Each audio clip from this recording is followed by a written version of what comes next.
You've all been here. You've been in an auditorium, okay, at a lecture someday, or, and you're sitting there like, and you're sitting there in an uncomfortable chair, and it kind of smells musty in the room, and you got a bad taste in your mouth, and you can't hear the speaker, and you forgot your glasses.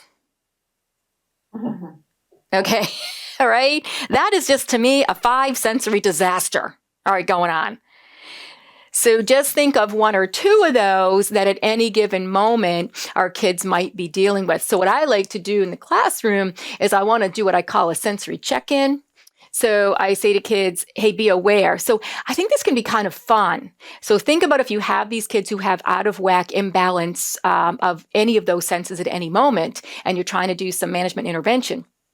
You could just do something like a little survey where you say, okay, guys, let's stop for a second and let's just focus on our hearing. What are you hearing?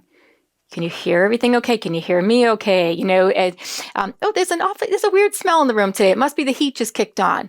Make them aware of it. I don't think we stop and really tune into our senses enough and teach it so that we're aware that when something goes out of whack, that we go, oh, you know what? I can't hear them, so I'm getting all frustrated. I can't hear the speaker, so I'm all frustrated. That type of thing.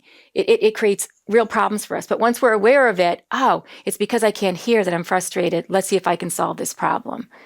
So I think it comes with some more direct teaching, if you will.